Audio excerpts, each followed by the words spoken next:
sebuah karya seni yang bisa dimakan. Namanya mirror glass cake.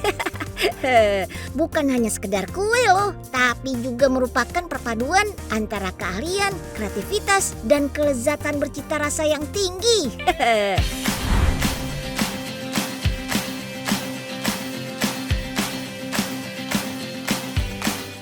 Teman, membuat adonan mirror glass cake ini harus dilakukan dengan sangat hati-hati. Tapi jangan khawatir. Di sini sudah ada Kak Laura yang handal untuk membuatnya. Berawal dari mencari kegiatan di saat pandemi, tidak terasa ya, sudah 2 tahun lebih Kak Laura membuat mirror glass cake yang cantik. Selama 2 bulan, Kak Laura menjalani trial dan error hingga mendapatkan hasil mirror glass cake yang sempurna. Biar nggak pada penasaran, yuk kita ikuti cara proses detailnya. Kalau sponge cake-nya sama ya kayak cake pada umumnya. Kali ini Kak Laura bakal nunjukin gimana cara bikin mousse-nya. Mousse ini nantinya bakal memperindah tampilan kue dan juga memberikan tekstur yang beragam di setiap lapisannya. Ini dia bahan utamanya. Ada whipped cream, coklat putih, gula, vanila, dan gelatin. Ini dia kuncinya, proses blooming. Larutkan gelatin dengan air dingin. Supaya tidak memakan waktu yang lama, kita masukkan mesin pendingin. Setelah gelatinnya mengembang, panaskan secara perlahan selama kurang lebih 15 menit. Proses ini bisa dilakukan dengan menggunakan microwave dengan interval singkat atau panci kecil di atas api kecil ya. Tujuannya agar gelatin dapat larut dengan sempurna tanpa ada gumpalan. Nah, kalau gelatin sudah larut dan cair, langsung saja dicampurkan dengan bahan lainnya dalam kondisi cair. Oke, sekarang kita lanjut dengan pembuatan mousse-nya ya teman. Kali ini Kak Laura akan membuat mousse varian coklat cheese. Campur coklat putih dengan kental manis. Lalu masukkan gelatin yang sudah kita cairkan tadi. Tambahkan vanila dan aduk menggunakan mixer. Selanjutnya, campur krim dengan gula pasir dan aduk hingga lembut dan creamy. Berikutnya, larutkan gelatin terlebih dahulu dan tunggu hingga tekstur gelatin menjadi padat di mesin pendingin. Lalu lelehkan coklat menggunakan microwave. Kalau sudah, campurkan coklat yang sudah cair dan aduk lagi menggunakan mixer. Gelatin yang sudah padat, selanjutnya kita cairkan kembali menggunakan microwave. Proses pemanasan ini dilakukan untuk melarutkan gelatin yang telah mengembang dan memastikan tidak ada butiran yang tersisa. Jika gelatin tidak dipanaskan setelah blooming, maka gelatin akan tetap dalam bentuk butiran yang tidak bisa larut dalam campuran mousse-nya. Jadi, jangan disepelekan ya, nanti mousse-nya bisa gagal. Wah, panjang juga ya proses bikin mirror glass cake-nya. Setelah adonan coklatnya tercampur rata, sekarang tinggal buat adonan kejunya teman. Masukkan gula pasir, lalu mixer hingga mengembang. Kalau teksturnya sudah padat, campur dengan adonan coklatnya ya teman. Lalu aduk hingga rata, hingga siap dicetak deh. Cetakannya menggunakan silikon ya, supaya mudah untuk melepaskan hasilnya. Oh iya teman, jangan lupa dengan sponsnya ya.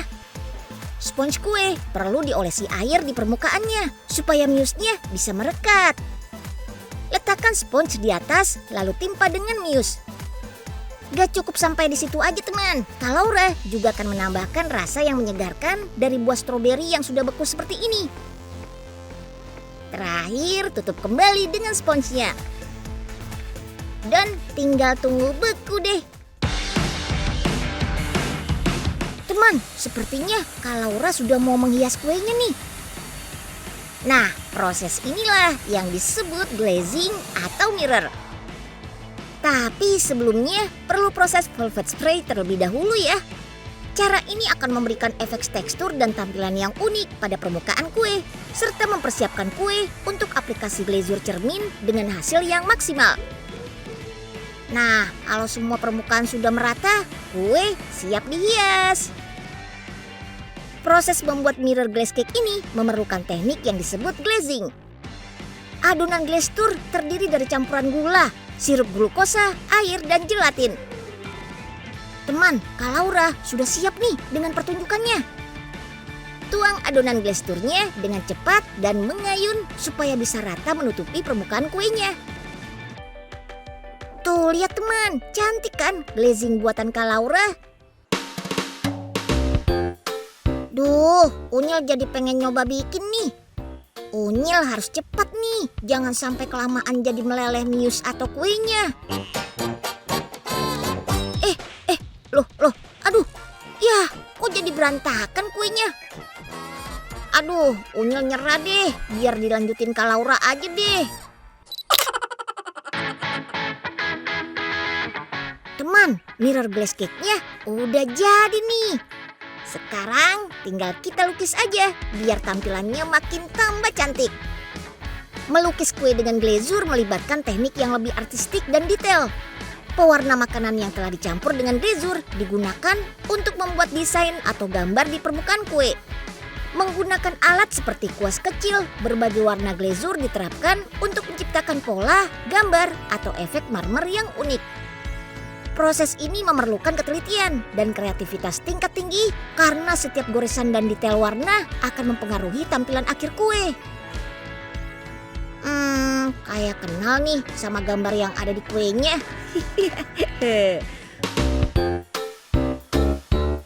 Wih, bagus banget lukisan Kak Laura. Unyil mau? Mau dong. Nih buat Unyil aja. Hah, asik. Terima kasih loh Kak. Kalau kuenya cantik seperti ini sih, jadi sayang deh buat dimakan sendiri. Unyil mau bagiin kuenya ke teman-teman Unyil aja deh kalau gitu.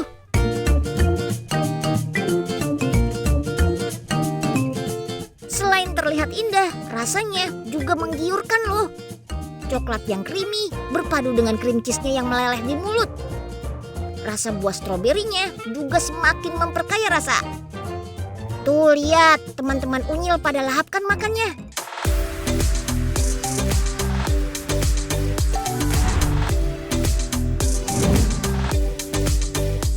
Padi versus porang, mana yang lebih menguntungkan? Orang Indonesia biasanya dianggap belum makan kalau yang dikonsumsi bukan nasi.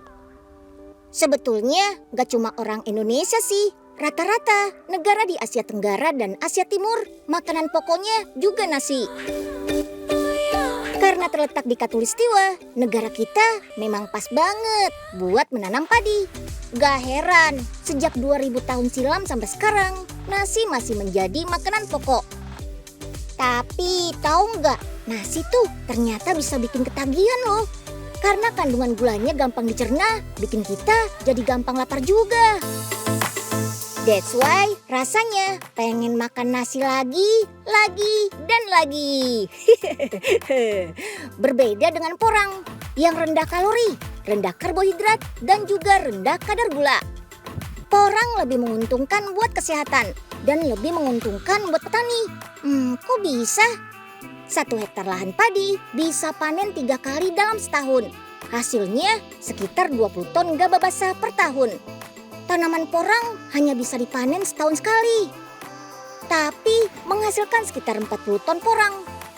Dari segi harga, porang juga lebih tinggi daripada gabah. Perawatan tanaman porang juga lebih gampang. Gak perlu dialiri air terus-menerus, cukup menggunakan pupuk organik dan minim hama. That's why porang bakal jadi sumber pangan baru pengganti beras. Sejak porang jadi tren baru sebagai bahan pangan, kebutuhannya makin banyak. Makin banyak petani yang beralih ke porang.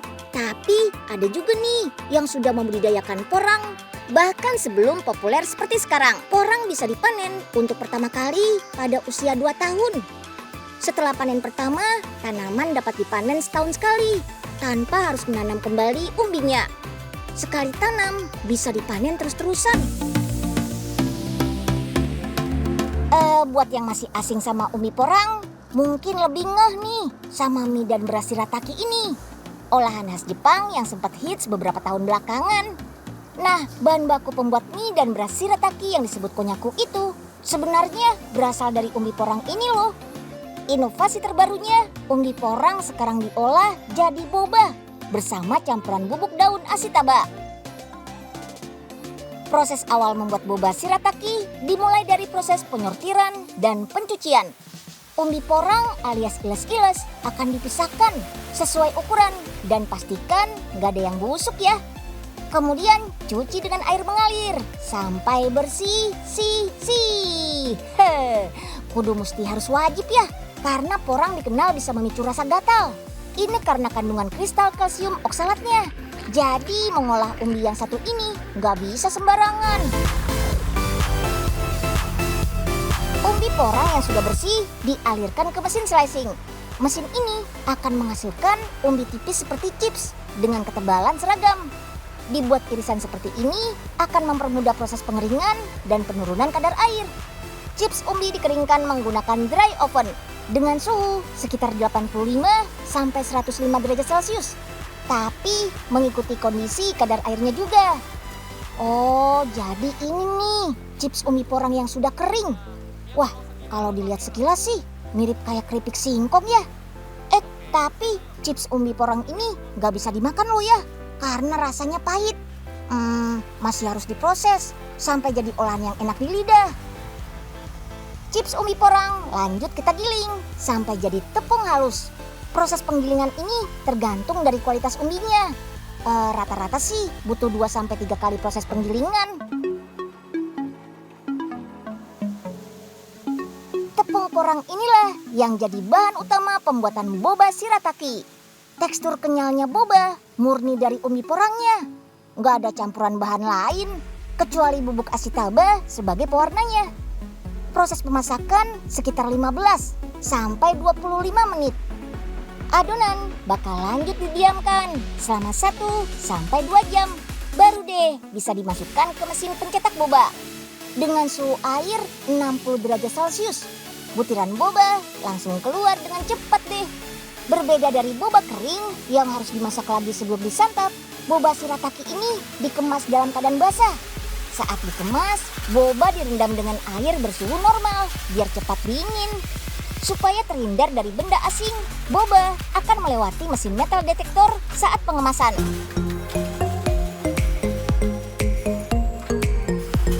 Boba yang ini jauh lebih sehat loh daripada boba biasa.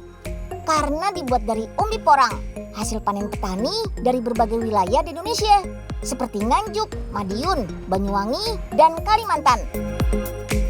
Boba dari umbi porang ini kalorinya rendah, tapi tinggi serat. Kalau aplikasinya sama aja sih kayak boba biasa. Bisa menjadi topping minuman es dawet atau krim brulee. Simak dan catat resepnya ya. Pertama, yang dingin-dingin dulu nih, es dawet. Masak susu cair, santan, gula pasir, dan segelas air. Sambil diaduk-aduk supaya santan gak pecah ya. Santan atau susu bisa diganti pakai creamer serbaguna juga kok. Setelah itu sajikan boba, tambahan puding, gula merah cair, dan larutan susu yang tadi. Nah, boba umbi porang ini jadi gantinya cendol. Sekarang lanjut nih membuat krim brulee. Puding gosong dari Prancis. Kocok kuning telur dan gula sampai merata. Masak susu krim dengan api sedang sampai ada gelembung kecil di pinggiran. Terus masukkan telur sambil diaduk. Masak terus sampai mengental. Setelah ini tuang di mangkuk dan simpan di kulkas biar dingin. Nama krim brulee dalam bahasa Prancis artinya burn cream alias krim gosong. Soalnya di atasnya dikasih gula karamel yang digosongkan pakai torch. Toppingnya pakai boba umbi porang dong. Kalori dan indeks glikemik yang rendah membuat olahan yang terbuat dari umbi porang dicerna lebih lama. Jadi efek kenyangnya juga lebih awet deh. Porang ini disebut sebagai makanan ajaib karena bisa merangsang penyerapan protein dan zat-zat lain.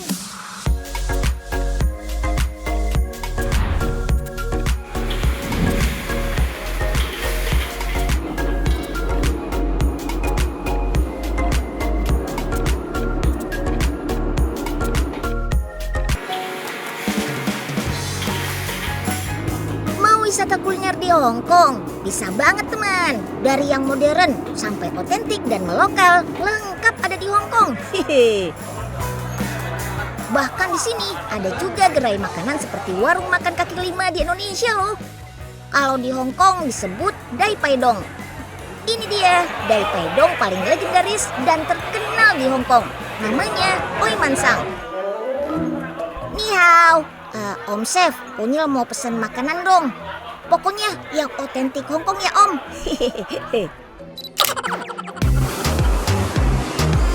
Wih, yang antri mau makan di sini banyak juga ya.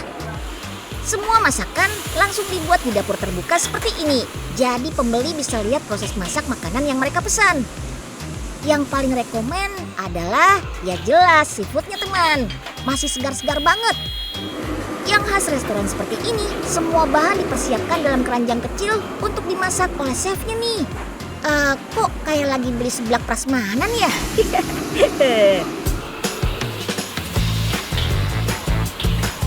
Nah, ini yang Unyil tunggu. Waktunya Om Chef beraksi. Wow, ini dia cara masak ala Chinese food yang khas teman. Istilah populernya wok hei. Apinya sampai naik ke atas wajan tuh. Widih. Teknik masak ini butuh keterampilan sang koki dalam menggunakan wajan cekung alias wok. Masaknya juga harus cepat teman. Dengan teknik ini bakal menghasilkan masakan dengan aroma dan rasa yang khas Chinese food. Makanan sudah jadi, siap memanjakan lidah para pembeli nih. Wah, ternyata yang terkenal bukan cuma kedainya, tapi juga chefnya teman. Tuh, sampai banyak yang minta foto. Kok nggak ada yang mau foto bareng Unyil ya? Unyil juga terkenal loh.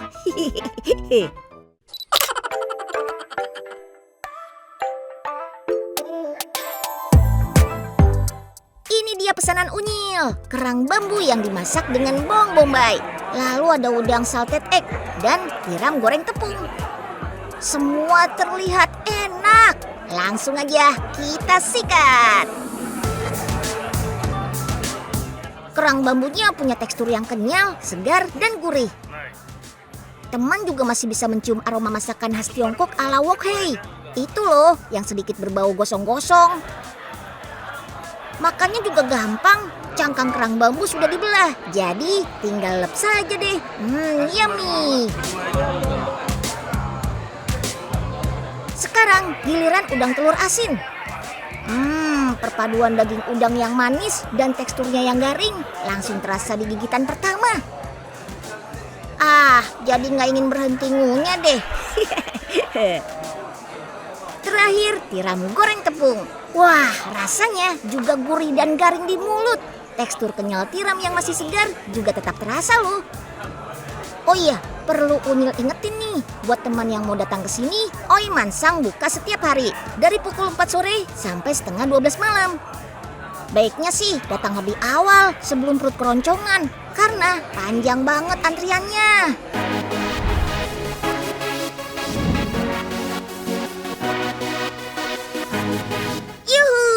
Siapa yang mau keliling Hong Kong bareng Unyil hari ini? Enaknya naik apa ya? Nggak usah bingung. Ada banyak moda transportasi yang bisa kita naiki di sini loh. Ada taksi dengan warna merahnya yang khas. Ada bis, ada juga city tram. Ada kereta MTR, komplit deh pokoknya. Pantas saja kalau Hong Kong menyandang predikat sebagai kota dengan transportasi publik terbaik di dunia ya. Unyil udah gak sabar nih buat keliling Hong Kong. Bisa dibilang Hong Kong jadi kota tersibuk setelah New York dan Beijing loh teman. Di sini semua serba satset. Makanya butuh satu kartu sakti ini. Namanya Octopus Card. Kartu uang elektronik serbaguna yang bisa digunakan untuk membayar ongkos transportasi umum, belanja di toko serba ada, bayar di mesin penjual otomatis, dan bisa dipakai di semua tempat hiburan. Cukup datang ke stasiun MTR dan beli di loket. Dengan harga mulai dari 150 dolar Hong Kong atau sekitar 300 ribuan rupiah, kamu bisa langsung dapat dan menggunakan kartu sakti ini di seluruh penjuru Hong Kong. Cakep. Tapi kalau saldonya kurang atau habis, gimana cara isi ulang saldo kartunya ya? Tenang, di setiap sudut stasiun pasti ada mesin isi ulang ini kok. Caranya tinggal masukkan kartu ke mesin, lalu masukkan nominal uang tunai yang mau ditambahkan. Dan tada, dalam sekejap saldo sudah terisi nih. Ini dia teman, suasana stasiun bawah tanah MTR alias Mass Transit Railway yang jadi salah satu transportasi publik paling populer di Hong Kong. Ada terdapat 7 jalur dengan 154 stasiun kereta sepanjang lebih dari 2000 km yang menghubungkan seluruh penjuru Hong Kong. Gak cuma stasiunnya yang banyak, sejak dibuka tahun 1979, ketepatan waktu perjalanan MTR di angka 99% loh. Wih, gak heran deh. Perharinya hampir 2,5 juta penumpang naik kereta ini. Keren.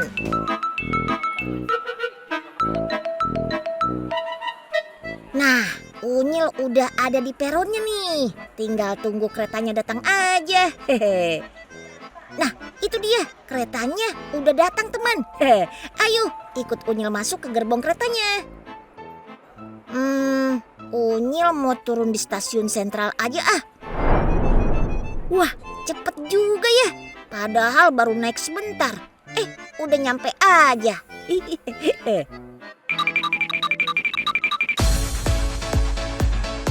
Sekarang lanjut naik tram, atau orang Hong Kong menyebutnya ding-ding. Yuk. Bentuknya sih mirip bus tingkat, tapi tram ini cukup canggih loh teman, karena menggunakan tenaga listrik. Makanya di bagian atas tram ini terdapat besi panjang yang selalu menempel pada kabel listrik.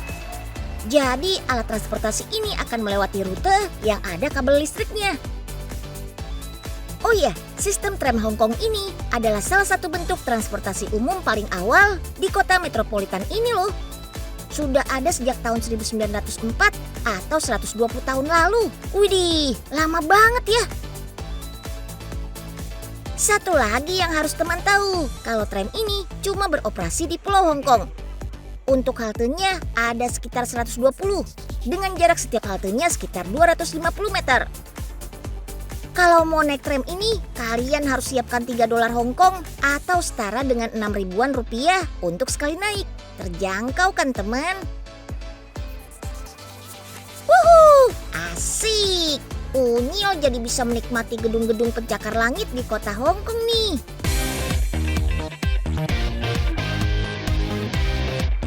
Kalau teman udah coba tram bertingkat yang ikonik di Hong Kong, sekarang Unyil mau ajak naik transportasi andalannya warga Hong Kong lainnya nih. Ini dia bus tingkat yang siap mengantarkan teman ke seluruh penjuru daratan Hong Kong. Hihi. Sepertinya bus dengan tram yang bertingkat kayak gini jelas jadi ikon dari transportasi publik di Hong Kong nih teman. Transportasi daratnya udah Unyil coba. Unyil kasih jempol deh, benar-benar aman, efisien, dan praktis.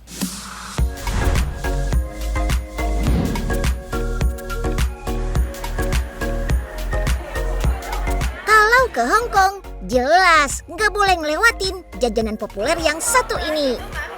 Yap, egg waffle. Di sini banyak banget kedai yang menjual egg waffle loh. Tuh, saking favoritnya, sampai banyak yang antri buat beli.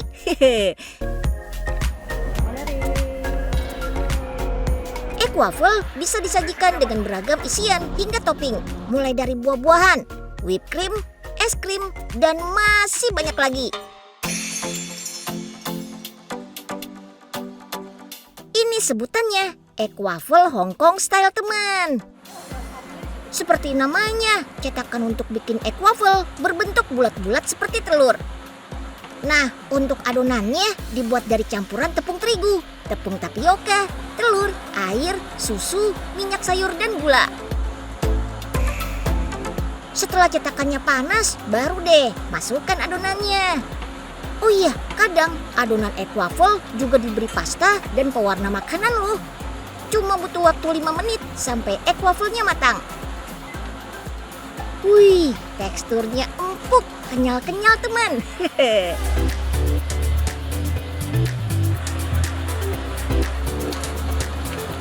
Mau makan egg waffle polosan seperti ini? Bisa. Ditambah topping juga bisa. Gulung dulu egg waffle-nya. Baru deh tambahkan whipped cream, potongan buah segar, dan masih banyak lagi. Rasanya yang gurih dipadukan dengan topping yang manis emang jadi ciri khas egg waffle Hong Kong. Bentuknya yang praktis juga jadi bisa dibawa untuk dinikmati sambil jalan-jalan. Cakep! Egg waffle Hong Kong bisa dibilang waffle modern kreasi zaman now. Karena aslinya waffle berasal dari Belgia teman. Bahkan di negara asalnya ada hari waffle nasional yang dirayakan tanggal 24 Agustus setiap tahunnya. Bentuk waffle Belgia pun jauh berbeda dengan waffle Hong Kong. Waffle Belgia berbentuk persegi panjang dengan kotak-kotak di bagian tengahnya. Di kota Brassel, Belgia, ada kedai yang menjual waffle 1000 topping loh. Yap, pilihan toppingnya banyak, bisa di-mix sesuai selera. Duh, bikin unyil ngiler aja nih.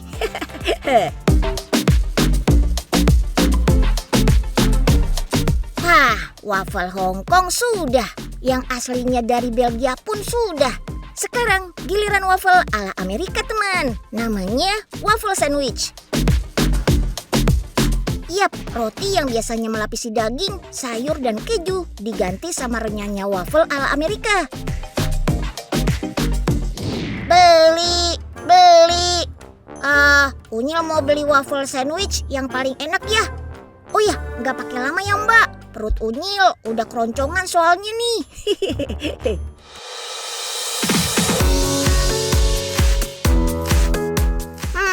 Kalau biasanya waffle jadi hidangan penutup alias dessert. Kalau yang ini jadi hidangan utama teman. Rasanya pun bukan lagi manis, tapi gurih. Bedanya waffle Amerika bentuknya lebih tipis, jadi lebih crunchy gitu deh. Tuh kan, kelihatan banget renyahnya. Perwafelan belum selesai teman. Ada lagi nih yang bentuknya bulat tipis dengan tekstur yang kering. Ini namanya stroopwafel teman. Waffle dari negara kincir angin Belanda.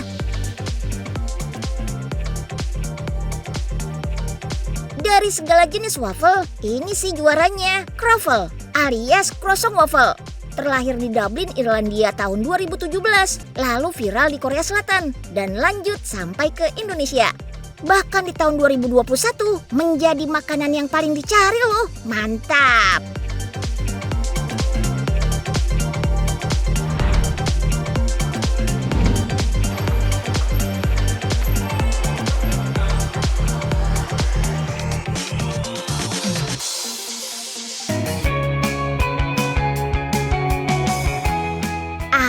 Menarik dari Hong Kong? Banyak teman.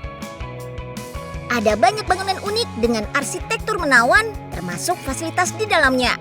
Nah, yang bikin Unyil penasaran, salah satunya adalah eskalator alias tangga berjalan di luar ruang terpanjang di dunia. Ini dia, eskalator Mid Levels yang menghubungkan kawasan sentral dengan Mid Levels, tempat pemukiman mewah warga Hong Kong. Tepatnya terletak di antara Victoria Peak dan Sentral. Eskalator jalur 1 ini ada pengoperasiannya loh. Dari pukul 6 sampai 10 pagi, eskalatornya akan bergerak turun. Lalu jeda 20 menit untuk perubahan arah eskalator yang semulanya turun diubah menjadi naik. Eskalator yang bergerak naik berlangsung sampai tengah malam teman. Ayo teman, kita naik eskalatornya. Eskalator ini sebenarnya bukan satu eskalator yang berkesinambungan, melainkan terdiri dari 18 eskalator. Eskalator yang sudah beroperasi sejak tahun 1993 ini punya panjang lebih dari 800 meter dan melintas sampai ketinggian 135 meter. Alasan dibangunnya eskalator unik ini karena letak kawasan ini yang berada di area terjal perbukitan, sehingga menyulitkan untuk dibangun jalan utama. Dengan tingkat pergerakan warga Hong Kong yang tinggi, jadilah dibuat eskalator seperti ini teman.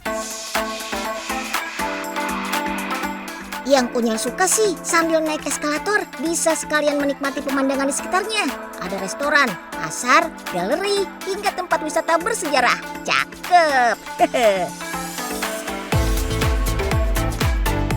Akhirnya Unyil sudah sampai titik paling atas eskalatornya nih. Total waktu yang bisa ditempuh kurang lebih selama 20 menit. Kapan lagi kan bisa mendaki tanpa merasakan kecapean, apalagi keringetan, ya kan?